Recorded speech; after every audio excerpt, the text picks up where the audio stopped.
What's up, guys? James Miller here, coming at you with this Saving Seattle save. This is going to be a very important episode for us because we have a lot to go over. Number one, 748 score. That's fine. We are in a position where we do need to make a lot of decisions. So let's just go ahead and look at posted players from Korea. He's on military service time. That's crazy. Yeah, nothing to go and look at there. I'm just scouting all the international amateurs right now.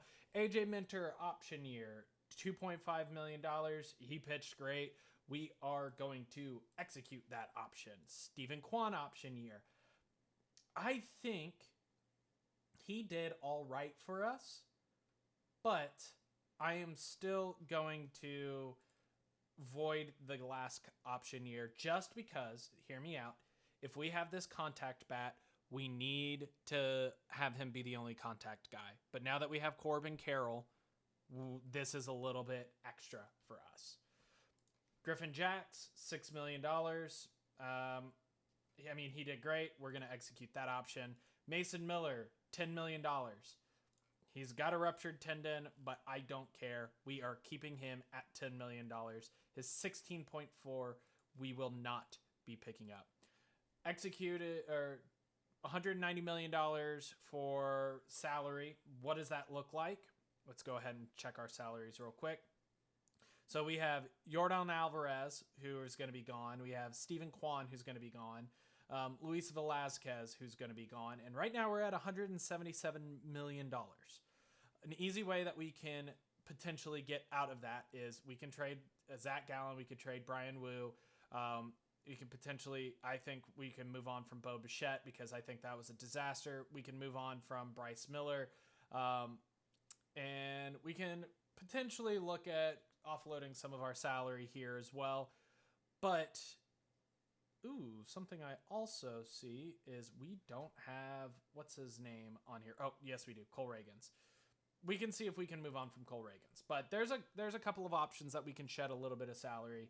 I do want to look at the trading options of Zach Gallen, most importantly, because I do think I overpaid just a little bit on him. But 17, 16, 15 is not bad. I just don't know if he's going to have availability to play there. Now, going over, let's go back to here. Going back to it, end of season prospect, off season begins, arbitration begins, development facilities. All of that's going to be touched on in the next episode, potentially.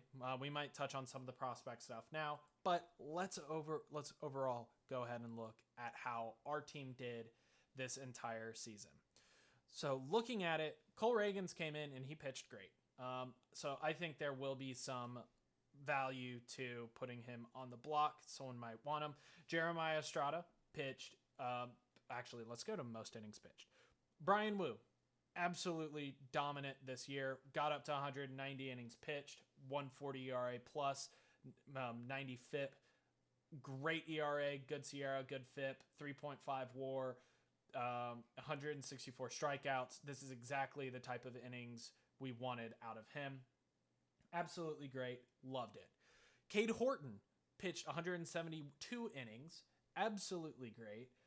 97 ERA plus isn't great. 95 FIP is good, though. 3.86 FIP is great. 2.7 WAR.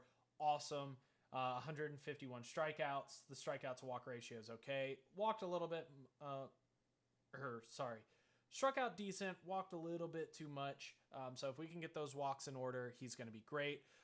Bryce Miller, just 8 innings. Chad inning eater of 168 innings pitched. He is a guy who I think I am going to move on from. $8 million next year. I think he's got plenty of value, but I want other players to come in for him. So he's a guy who I am going to go ahead and put on the block just to see if we can get anything for him. And also, we are going to put Zach Gallen on the block as well. But ERA plus of 97, so slightly below league average, but a 4.12 ERA, 4.5 FIP, so not greatest. Lots. I think the walk rate is fine. The strikeout rate was down a little bit. the big thing is he gave up a lot of homers. His home runs per 9 was 1.5. So he was giving up 1 to 2 homers a game. Whip at 1.15 was okay. 28 home runs given up is a lot. His BABIP of 259 was okay. Zach Gallen, we did offer him a contract extension. He has it for 17, 16, 15. I regret this decision immediately. I should have offered him a qualifying offer and not this thing. I was wrong. I was wrong for this. But his ERA was great. His FIP was great. 3.3 WAR, second best pitcher on our staff. Over playoffs, you put the team on his back. He got a lot of strikeouts over his few innings that he pitched. If he would have had the full 32 games, he would have gone significantly further. Great job by him. Connolly Early really surprised me, especially as a 35 stamina starter. Still going 111 ERA plus. His FIP was a little bit bad, and I think that's because the home runs, 26 home runs, gave up a lot of home runs. So if he could figure out a way to get that home run rate under control, I think he's going to be fine. Jesus Luzardo was great in the back end of our bullpen. Between Seattle and Milwaukee, he did great for us. He's a guy who's going to be that 6th starter / long reliever for us. Same as Alek Manoah. He did great. He did phenomenal. And he might also be a guy who we go ahead and put on the block as well, just because he might be a cheap starter. Arbitration eligible, going to be making about $2 million. AJ Minter, we went ahead and picked up his option. 136 ERA plus, almost a full win above replacement. 2.93 ERA, fantastic. Jeremiah Estrada, 59 innings pitched. 189 ERA plus, absolutely electric stuff coming out of the bullpen. Just awesome. Griffin Jacks did okay as a reliever for us. I think we went ahead and did a $6 million option for him. I would like, first off, we are going to have Mason Miller coming back into this bullpen, but I think between Nathan Lavender did great. Well, let's not get our head ourselves. I want to have another high leverage bullpen arm, and I think we have enough, so I just need to be patient there. Ryan Walker, he did great. 146 ERA plus, 78 FIP minus, pitched to a 273 ERA with 56 strikeouts and 12 walks. I mean, what more can you say? That's exactly what you want out of a guy. But he's in his last year of arbitration, and he's going to be making a lot. So he's a guy who I am going to go ahead and put on the block. Keegan Akin, again, we went out and we signed him to a $1.7 million extension. If he's going to pitch to a 2.87 ERA, 139 ERA plus, and a 67 FIP minus, I'm going to give him $1.7 million the entire time. Nestor Cafe, he is, again, a developmental piece. He didn't do good to start the year. He did great in minor leagues. I think once we get him a full year in the bullpen, he's going to be great. Cole Reagans came up, pitched 3 games for us, and absolutely shoved. And then Nathan Lavender came in, and he did very good in his 3.1 innings, and then did phenomenal in the playoffs. Did give up 1 run in a loss to Detroit, but ultimately was great versus Boston and was great versus Detroit as well later in the series. So overall pitching, need to also look at Mason Miller. Mason Miller is going to be back in 3 months. Overall, he did fantastic. 2.08 ERA in 72 games. Maybe that game usage got a little bit high. 82 innings is a little bit high. 120 strikeouts, 24 walks. Yeah, this guy was unreal for us. But man, having that ruptured tendon in the finger really sucked. Patrick Forbes had one pitch, or 5 games for us, 10 innings pitched, did great. He's not going to pitch at all next season. He's going to be back late into the middle of the year next season. He's going to be a guy who we're going to have around for a little bit. He's going to be a great bullpen guy. We're going to be fine with him. And then Dean Livingston is going to start the year next year on our main roster. And what I'm going to do is I'm going to have one person right now do a short thing just to make sure that we can put him into a long-term development thing just for his control. Because if we can get that control up to 40, I will feel a lot better about having him on our squad next. Our lineups, well, we weren't great this year. We really regressed, and we regressed hard. Number one, we are losing Yordan Alvarez. Let's just contract extension. He just wants too much, and we can't afford it. He wants player opt-outs. He wants to make $40 million. Like, I cannot give him that money, and we are going to have to find that production from somewhere else. Kyle Riley did Kyle Riley things. Absolutely awesome. He's making his $24 million, and I'll happily pay it as long as he keeps on putting up 6 WAR. Our MVP, absolutely. Nolan Jones. We signed him to a minor league contract, we signed him to a minor league contract. He was with Milwaukee this year. He got dropped by Milwaukee. We went ahead and put him in the minor leagues and just had a need for him and decided, you know what, let's call him up. And he did a good job. Overall, just was overwhelmed with playoffs, but as an everyday first baseman, he did an okay job. He might be in the running to come play with us again next year. I haven't decided if he's going to stay around or not. Julio Rodriguez, again, he's here for his defense. He came back after being hurt last year. All he did was play in 152 games again and did the darn thing. Absolutely great. 25% better than league average. Batted 253, 335, 467 with an OPS of 802. Absolutely awesome. Strikes out a little bit too much now, but 29 homers and 89 RBIs is going to be just fine for me. Joey Ortiz, the midseason acquisition, was batting good for Milwaukee, batted okay for us. This is going to be our shortstop of the future, and he was just absolutely awesome for us down the stretch. Huge upgrade in the middle of the lineup compared to what Carlos Correa was doing, and this is a guy who I want to build long-term around. Love having Joey Ortiz and Cole Young in the middle of our lineup and in the middle of our field. Absolutely great.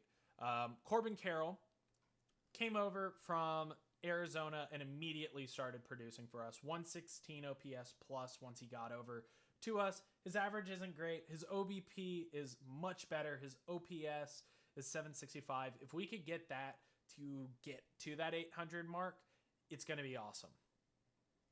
He's going to play an elite defense in right field.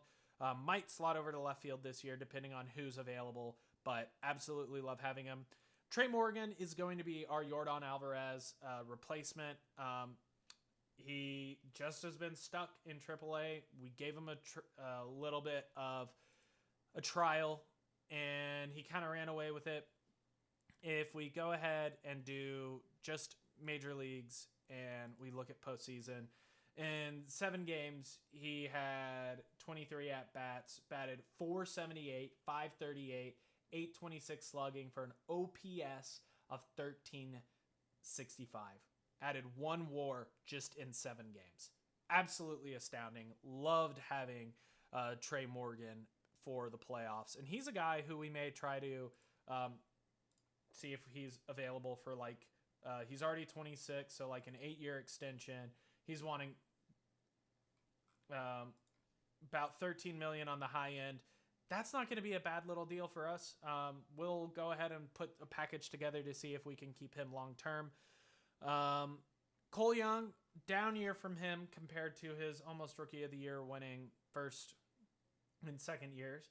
But if he can just hit average and play decent defense and be a table setter along with Corbin Carroll, we're going to be very happy. A little thing to note about him is that batting splits, if we look at major leagues, and then righty versus lefty. He's league average versus righty. He is terrible versus lefty. So we may just need to get a right-handed bat in the middle of that lineup to help him out. Stephen Kwan, league average, but again, whenever you have Cole Young and Corbin Carroll, you need a little bit more pop than him, and I think he's on the wrong side of it. Overall, he batted 263, 340 with a 347 slug. That's just not going to do it. So we're going to go ahead and move on from him. We've already opted out of his... Oh, yeah, and he wants a big thing. Man, maybe should have taken him up on it and see if we could have traded him. But, oh well. Wang Sai is just kind of infield depth. Bo Bichette, he did okay for us. Value for him, I believe, was fielding. Yeah, he was great at third base. Like, absolutely phenomenal at third base for us.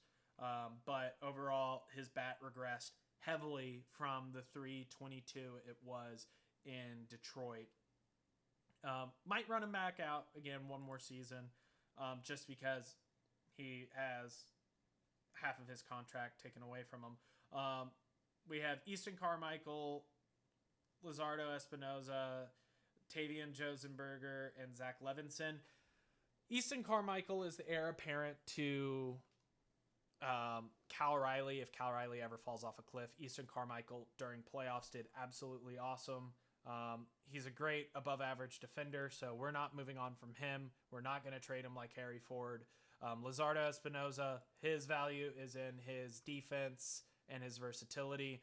He was not good at the plate for us, but he is still a guy that we are going to believe in. Tavian Josenberger might just have to be the odd man out here. He's very valuable trade piece. People want him, and we don't really need him, but I don't want to get rid of him. So we might see if we can get a power bat for him, a guy who could potentially play. Well, we have Corbin Carroll, who could potentially play center field in a pinch, so we don't have to worry about replacing Julio. But we need an upgrade from him. And then Zach Levinson just has not worked out. He has been terrible for us. In fact, so much so that he is probably going to go ahead and be traded this offseason, moved on from this offseason. With that being said, let's go ahead and look at some of our prospects. So we have Jose Bonilla, who's our top prospect in AAA, or not AAA, excuse me, in the International League. He's a guy who I'm not going to rush up just because there's no reason to rush him up. He looks phenomenal. Look at that speed. Look at that bat. Nothing has regressed. Well, the scout accuracy is low on him, so we'll need to get him scouted up again. Dean Livingston, he's going to be up in the MLB this season. If we look at his contract, he needs more Major League service time for prospect promotion initiative. He's going to be in our rotation to start this year. Gary Kirby, he looked great he was a great pick for us. Jonathan Kinchin, he pitched in low A this year. He got 46 innings under his belt. We're going to put him in high A for this next year and see if we can rush him up. Roberto Caraballo didn't play at all. I don't know why he didn't play, but he didn't.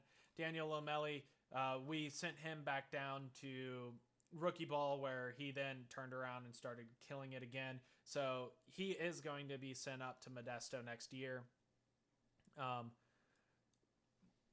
John Garden is in rookie ball. He did phenomenal in rookie ball. We're going to call him up to high A next season. Josh Bell, absolutely shoved in high A or in low A. We may actually, for him, push him straight up to double A. Yeah, we're going to push him up to double A just because he may be up with the club next year. Ramon Romero, starting to regress a little bit. I think calling him up really did hurt him. Yeah, he regressed heavily once he went back down. So I don't know what to do there. Then we have Eduardo Santana, who we drafted in the 4th round. He looks great. Yeah, Joey V is really taking a nosedive for us. Wow, he struggled in double A. We may have to move him to the bullpen. But we are going to call him up to triple A, and it's going to be sink or swim for you, bud. And that's kind of... I'll be getting into semantics if I keep going through all these guys. We have some decent prospects down here with Anthony Chitty, Marco Reyes. Merrick Houston might actually be a guy who we call up this year. Right-handed bat, just defensively versatile everywhere. He's played well in the draft leagues. He did okay at AAA last year. He's probably going to start in AAA, and then we'll probably call him up. Might replace Bo Bichette at third base. He looks like he's going to be phenomenal, so we'll see what goes on with him. And I think that's going to be it. I'm going to drop this. No, I'm not going to do anything with that. We're going to just see who's available. We're going to do all of our development stuff in the next episode.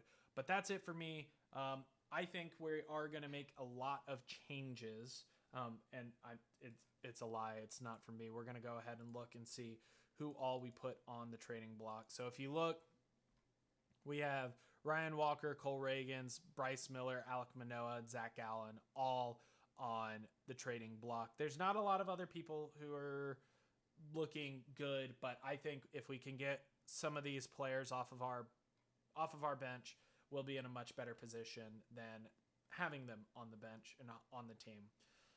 So with that being said, I'll see you guys next time in the off-season episode. Take care, and thanks for watching.